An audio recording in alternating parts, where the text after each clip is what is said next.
Hello guys, welcome to crack it. So guys, इस video में हम लोग डिस्कस करेंगे formation of Muslim League. Then उसके बाद हम लोग इंडियन काउंसिल एक्ट के बारे में पढ़ेंगे, गदर पार्टी के बारे में पढ़ेंगे, कोमागाटू मारू इंसिडेंट के बारे में हम लोग डिस्कस करेंगे। सो ये जो सीरीज़ है हम चला रहे हैं मॉडर्न हिस्ट्री की, जिसमें हम लोग इंडियन नेशनल मूवमेंट के बारे में पढ़ रहे हैं। सो आज का लेक्चर स्टार्ट करने से पहले हम थोड़ा सा रिवाइज कर लेते हैं, क्योंकि हिस्ट्री जो है क्रोनोलॉजी में चलती है, और अगर हमें पीछे की चीज़ें सही से क्लियर होंगी तो आगे की चीज़ें को, आगे के टॉपिक को समझने के लिए हमें ईजी हो जाता है। सो मैंने क्या बताया था आपको कि हमारे पास 1885 में क्या हुआ था, 1 सेकेंड।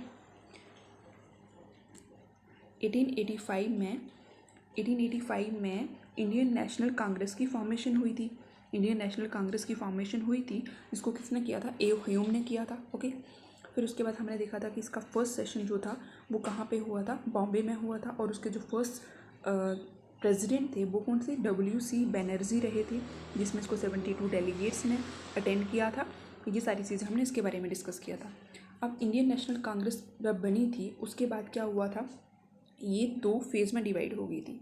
एक थे आपके मॉडरेट, ठीक है, सेकंड थी आपकी एक्सट्रीमिस्ट, ठीक है। जो मॉडरेट थे वो क्या करते थे?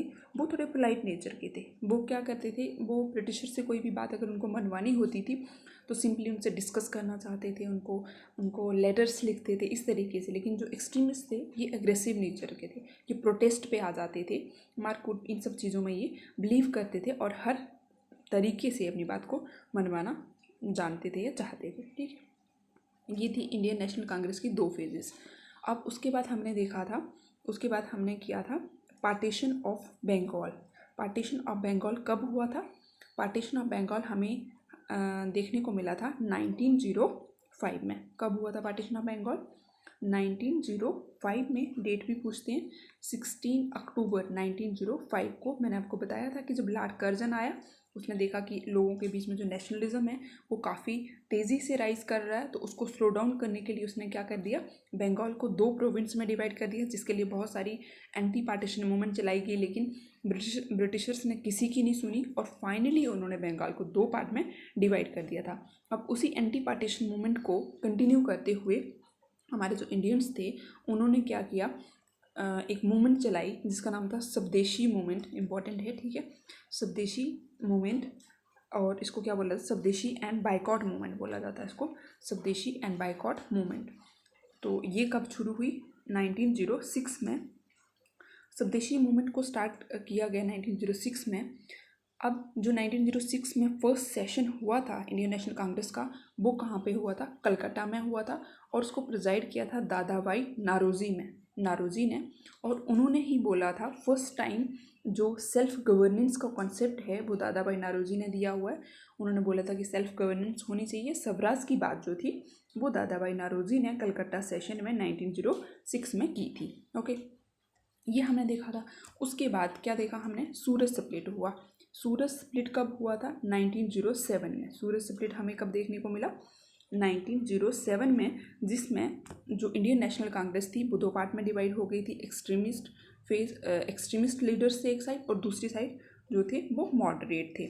और इसके बाद हमें इंडियन नेशनल कांग्रेस की जो मूवमेंट थी वो थोड़ी स्लो डाउन हो गई थी। ओके, सो सूरज स्प्लिट के बाद हम आज के लेक्चर में जो डिस्कस करने वाले हैं वो है फॉर्मेशन ऑफ मुस्लिम लीग।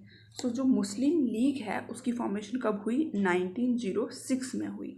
1906 में मुस्लिम लीग की फॉर्मेशन हुई। क्या हुआ कि ब्रिटिशर्स जो डिवाइड एंड रूल पॉलिसी खेल रहे थे, मीन्स कि रिलीजन के बेसिस पे हिंदू और मुस्लिम कम्युनिटी के बीच में क्या कर रहे थे? उनके बीच में नफ़रत की भावना जो थी उसको क्रिएट कर रहे थे। इसी को देखते हुए उन्होंने क्या किया था? बंगाल की पार्टीशन की थी, क्योंकि जो बंगाल था उसको ईस्ट पार्ट और वेस्ट पार्ट में डिवाइड किया गया। जो ईस्ट पार्ट था इसका, आज जो बांग्लादेश का पार्ट है, उसमें मुस्लिम मेजोरिटी के लोग थे, और यहाँ पे वेस्ट में जो थे कि हिंदू मेजोरिटी में थे, हिंदू लोग जो थे वो मेजोरिटी में थे। तो इन दोनों को लड़ाने के लिए इन्होंने क्या किया था? बंगाल की पार्टीशन कर दी थी, ठीक है। अब फिर क्या हुआ? जब ये पार्टीशन हुई तो मुस्लिम ने भी इसको एक्सेप्ट नहीं किया, और जैसे मैंने बताया था आपको कि एंटी पार्टीशन मूवमेंट को देखते हुए स्वदेशी एंड बाइकॉट मूवमेंट स्टार्ट हुई थी, तो मुस्लिम ने भी इस स्वदेशी एंड बाइकॉट मूवमेंट को सपोर्ट किया था। ठीक है, स्वदेशी एंड बाइकॉट मूवमेंट को उन्होंने मुस्लिम ने स्वदेशी एंड बाइकॉट मूवमेंट में पार्टिसिपेट नहीं किया था, लेकिन वो क्या करते थे, उससे मतलब उसको पार्टीशन ऑफ बंगाल को वो अपोज कर रहे थे। अब ये जो पार्टीशन ऑफ बंगाल थी ये किसने करवाई? कर्जन ने करवाई। कर्जन का ड्यूरेशन रहा 1899 से लेकर 1905 तक। लॉर्ड कर्जन जो थे वो वाइसराय रहा इंडिया का। कर्जन के बाद जो ब्रिटिश का वाइसराय आए वो आए मिंटो, लॉर्ड मिंटो। इनकी ड्यूरेशन रही 1905 से लेकर 1910 तक। कर्जन के बाद ये वाइसराय बन गए। ठीक है, अब मिंटो ने क्या किया कि मिंटो ने इंडियन मुस्लिम को यूज़ किया अगेंस्ट हिंदू एंड कांग्रेस। उन्होंने मुस्लिम को हिंदुओं के और कांग्रेस के खिलाफ भटकाना शुरू कर दिया और मुस्लिम इस बात को समझ नहीं पाए। अक्टूबर 1906 में क्या हुआ, मुस्लिम का एक डेपुटेशन लॉर्ड मिंटो से मिलने के लिए शिमला में गया और उस डेपुटेशन के जो लीडर थे वो थे आगा खान एक साइड। दूसरी साइड जो नवाब थे ढाका के, ढाका अभी बांग्लादेश की कैपिटल है, जिनका नाम था सलीमुल्लाह, वो वहाँ पे उनके लीडर थे प्रोमिनेंट मुस्लिम। उन्होंने क्या किया, प्रोमिनेंट मुस्लिम लीडर्स को ढाका में बुलाया और वहाँ पे बैठ के मीटिंग की।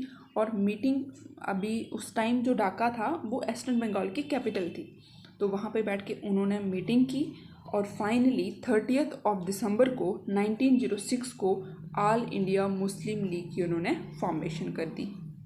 ठीक है, सो मुस्लिम लीग की फॉर्मेशन कब हुई? 1906 में। ये क्वेश्चन आता है। और इसके जो मेन लीडर थे, पूछा जाता है कि मुस्लिम लीग की फॉर्मेशन किसने की थी, तो वो की थी आगा खान ने एंड नवाब ऑफ ढाका जिनका नाम था सलीमुल्लाह। ये दो मेन लीडर्स बहुत इंपॉर्टेंट थे मुस्लिम लीग की फॉर्मेशन के लिए, जो उन्होंने की थी। कब की थी? 1906 में। और कहाँ पे की थी, कहाँ पे हुई थी, ये भी पूछा जाता है। ये हुई थी ढाका में। सो ये थी Muslim League and formation of Muslim League. ठीक है, अब नेक्स्ट चलते हैं। इसमें और क्या था, इम्पॉर्टेंट लीडर्स इनके साथ साथ कौन थे? खान बहादुर गुलाम, सैयद आमिर अली, मोहसिन उल मलिक, बाकिर उल मलिक। ये जो मोहसिन उल मलिक हैं ये बड़ी बार पूछे जाते हैं। और जो उसके फर्स्ट प्रेसिडेंट रहे मुस्लिम लीग के वो थे सर सुल्तान मोहम्मद शाह, जिनको आगा खान 3 भी बोला जाता है।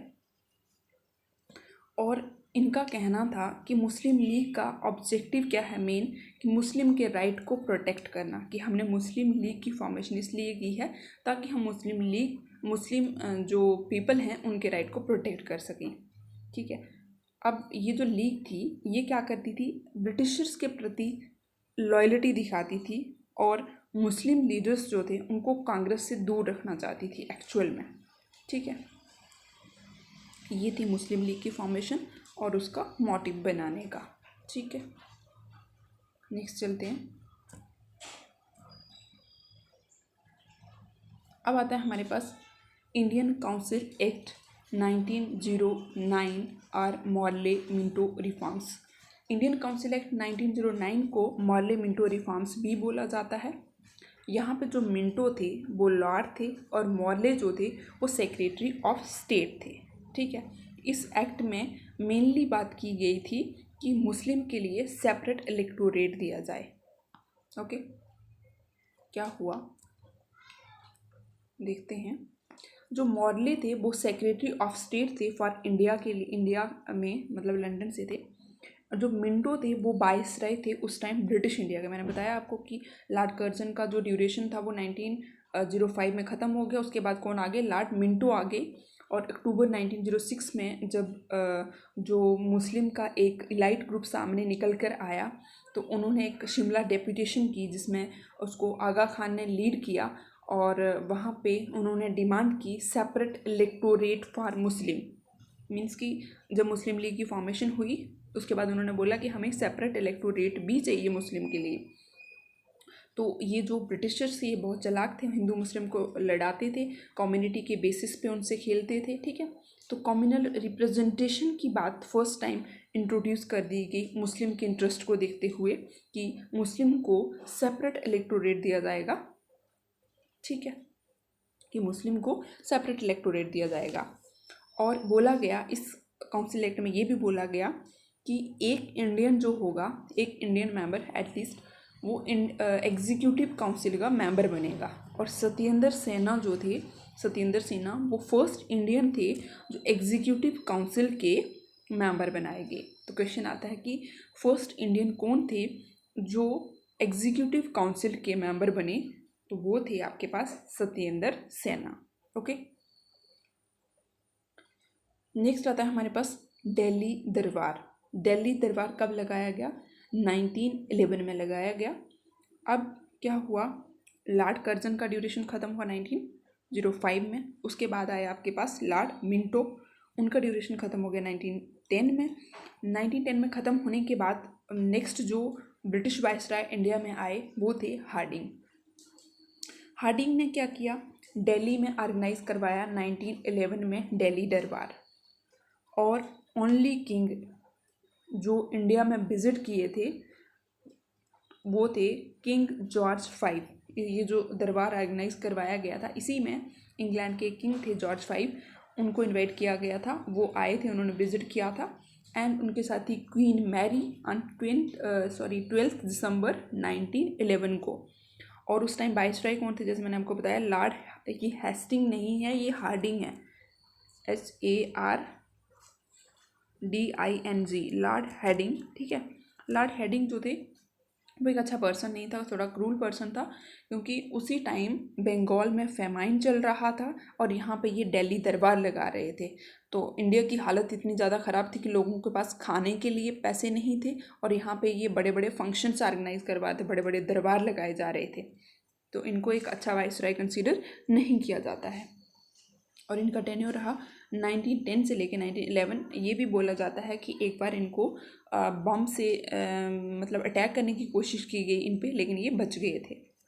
साथ ही साथ क्या हुआ, दिल्ली दरबार में क्या हुआ, एक्चुअल में दिल्ली दरबार में शिफ्ट हुई थी कैपिटल। पहले इंडिया की कैपिटल कोलकाता थी, फिर बाद में दिल्ली दरबार में 1912 में कोलकाता से उसको दिल्ली शिफ्ट कर दिया गया था। और इसको किया था किसने, लॉर्ड हेडिंग ने। ये भी इम्पोर्टेंट है कि जो दिल्ली है वो इंडिया की कैपिटल कब बनी, तो इसका आंसर आता है 1911। ओके, सो नेक्स्ट आती है हमारे पास 1911 में दिल्ली दरबार लगा। उसके बाद 1913 में क्या हुआ, 1913 में बनी गदर पार्टी। गदर पार्टी कब बनी, 1913 में, ठीक है। गदर पार्टी क्या थी एक्चुअली, गदर पार्टी एक रेवोल्यूशनरी पार्टी थी जो किसके बिहाफ पे ऑर्गेनाइज हुई थी। एक्चुअली गदर जो था एक वीकली न्यूज़पेपर का नाम था, ठीक है। और इसका जो हेड क्वार्टर था, बहुत बार पूछा जाता है कि गदर पार्टी का जो हेड क्वार्टर था वो कहाँ पे था, सैन फ्रांसिस्को। सैन फ्रांसिस्को कहाँ पे पड़ता है, USA में पड़ता है, United state of America, USA में पड़ता है, ठीक है। और इसके जो मेंबर्स थे, इसके जो एक्चुअल मेंबर्स थे वो कौन थे, वो एक्स सोल्जर्स थे और पीजेंट्स थे कुछ जो पंजाब से USA गए हुए थे या कनाडा गए हुए थे बेटर एम्प्लॉयमेंट के लिए, ठीक है। उन्होंने अपने इंडिया की फ्रीडम के लिए पार्टिसिपेशन शो करने के लिए ये पार्टी बनाई थी। और पेपर में पूछा जाता है कि इसके सबसे ज़्यादा इम्पोर्टेंट लीडर कौन से थे, तो वो थे हमारे पास तारक नाथ दास, सोहन लाल बाखाना एंड लाला हरदयालाल। ये तीन जो थे ये सबसे इम्पोर्टेंट लीडर थे किसके, गदर पार्टी के। कौन कौन, तारक नाथ दास, सोहन सिंह बाखाना, लाला हरदयालाल। इसके साथ और भी लीडर थे, रामदास पुरी, GD कुमार, लेकिन ये तीन सबसे ज़्यादा इम्पोर्टेंट है। ओके, फिर एक्चुअली जो गदर प्रोग्राम था, जो गदर पार्टी बनाई गई, जो गदर का प्रोग्राम चलाया जाता था वो इसलिए चलाया जाता था कि हम यहाँ पे जो यहाँ से लोग बाहर चले गए हैं, अब्रॉड में चले गए हैं, तो वो अपनी इंडियन नेशनल मूवमेंट के लिए कितना इंटरेस्ट शो कर रहे हैं, वो क्या कर रहे हैं या वो क्या लिटरेचर में लिख रहे हैं। यहाँ से जो पढ़े लिखे लोग गए हुए हैं, एक्चुअली ये वीकली न्यूज़पेपर था, तो जो लोग जर्नलिज्म में काम करते थे, जर्नलिज्म को जानते थे, तो वो इंडियन नेशनल मूवमेंट को प्रमोट करने के लिए क्या क्या लिख रहे हैं, ये सारा था गदर पार्टी का प्रोग्राम था। ओके, नेक्स्ट चलते हैं हम। नेक्स्ट आता है हमारे पास कोमांगाटू मारू इंसिडेंट। कोमांगाटू मारू इंसिडेंट जो हुआ ये 1914 में हुआ। गदर पार्टी की फॉर्मेशन कब हुई? 1913 में हुई। और कोमांगाटू मारू इंसिडेंट जो है ये 1914 में हुआ। ये जो कोमांगाटू है ना मारू, ये नाम ही थोड़ा डिफरेंट लग रहा है, कुछ जापानीज नाम लग रहा है ना। देखते हैं इसमें क्या हुआ। अब क्या था कि जो लोग साउथ ईस्ट एशिया में रहते थे उस टाइम, साउथ ईस्ट एशिया में रहते थे, इसमें इंडिया भी आ जाता था, वो कनाडा में शिफ्ट होना चाहते थे, क्योंकि कनाडा में क्या था उस time, good standard of living था। आज भी लोग माइग्रेट कर रहे हैं, इंग्लैंड जाना चाहते हैं क्योंकि स्टैंडर्ड ऑफ लिविंग वहाँ पे अच्छा है। सो उस टाइम जो साउथ ईस्ट एशिया के लोग थे वो कनाडा में शिफ्ट होना चाहते थे गुड स्टैंडर्ड ऑफ लिविंग के लिए। तो एक पर्सन थे गुरदीप सिंह संधू, एक बिजनेसमैन थे वो सिंगापुर में। उन्होंने एक शिप को हायर किया था जापान से, ठीक है। उन्होंने एक शिप मंगवाया था जापान से जिसका नाम था कोमांगाटू मारू, और उसने जर्नी अपनी स्टार्ट की थी हांगकांग से वो बहुत सारे पैसेंजर को लेकर आ रहा था, ठीक है। 300 to 400 पैसेंजर थे उसमें। तो फिर वो शिप जब कनाडा में आ रहा था वो, ठीक है, तो वहाँ पे जो पोर्ट अथॉरिटी थी उन्होंने उसकी एंट्री को डिनाई कर दिया, मना कर दिया, और उसको शिप को बोला कि वापस उसको कलकत्ता पार्ट पे भेज दिया गया। वहाँ पे फिर क्या हुआ, where the inmates refused to board the train to Punjab and there was a clash with the police resulting in the 22 people died। वहाँ पे वो जो लोग शिप चला रहे थे और वहाँ पे जो पुलिस थी उनके बीच में क्लैश हो गया, और वहाँ पे 20 से लेके 22 लोग जो थे उनको वो लोग मारे गए, और उसमें से बहुत सारे अरेस्ट हो गए और कुछ उसमें भाग गए, ठीक है। इस इंसिडेंट्स की वजह से जो गदर पार्टी थी वो काफ़ी इनॉयड हुई, मतलब लोगों को काफ़ी बुरा लगा कि उन्होंने ऐसा किया कि वहाँ, क्योंकि उस टाइम पुलिस जो थी वो ब्रिटिश पुलिस थी, उन्होंने जानबूझकर ऐसा किया। सो ये था कोमांगाटू मारू इंसिडेंट। ओके,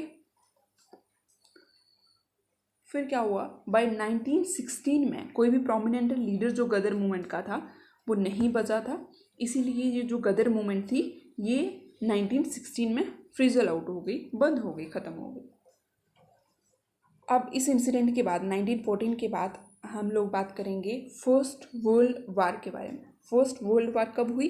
1914 से लेके 1919 में, ठीक है। ये जो वर्ल्ड वार हुई थी ये किस किस के बीच में हुई? मेन इसमें कौन कौन थे? ब्रिटेन था, ठीक है, ब्रिटेन के साथ यूएसए था, चाइना था, ठीक है। ये सारे लोग जो आज की मेन पावर्स हैं, उस टाइम पे ये लोग काफ़ी पावरफुल थे, ये कंट्रीज़, ये एक साइड थे। और दूसरी साइड थी Germany, Austria, Hungary and Turkey. Main powerful countries ये थी, बाकी छोटी छोटी कंट्रीज इनके साथ जुड़ी हुई थी, ठीक है। तो उस टाइम क्या हुआ था, ब्रिटिश ने अलाइंस किया था फ्रांस के साथ। रशिया, यूएसए, इटली, जापान, ये सब एक साइड थे। जर्मनी, ऑस्ट्रिया, हंगरी और टर्की एक साइड थे। अब ब्रिटिशर्स का क्या हो रहा था, एक तो वो रूल कर रहे थे, यहाँ पे भी उनका पैसा खर्च हो रहा था, और वहाँ पे वो लड़ाई कर रहे थे, वहाँ पे भी उनको आर्मी की ज़रूरत थी या फिर उनका पैसा भी खर्च हो रहा था। तो जो हमारे मॉडरेट्स थे उन्होंने सपोर्ट किया इस एम्पायर को, ब्रिटिश एम्पायर को। बार में उन्होंने बोला कि ये हमारी ड्यूटी बनती है, ठीक है। हालांकि ये सही नहीं था, बट मॉडरेट जो थे उन्होंने क्या किया, फर्स्ट वर्ल्ड वार में बोला कि हम ब्रिटिशर्स की हेल्प करेंगे क्योंकि ये हमारी ड्यूटी बनती है, ठीक है। ये था फर्स्ट वर्ल्ड वार के बारे में। अब आज का लेक्चर यहीं तक था, ठीक है। नेक्स्ट हम लोग डिस्कस करेंगे जो गांधीयन एरा है, गांधी जी साउथ अफ्रीका से लौट आए 1915 में, वहाँ से आगे हम लोग कंटिन्यू करेंगे। सो आज यहीं तक रखते हैं। अगर आपको वीडियो पसंद आई हो तो लाइक, शेयर एंड सब्सक्राइब ज़रूर करें, और जिन लोगों को एक्चुअल में इसकी नीड है उन तक ये वीडियो ज़रूर पहुंचाएं। मिलते हैं नेक्स्ट लेक्चर में। Till then, bye bye, take care.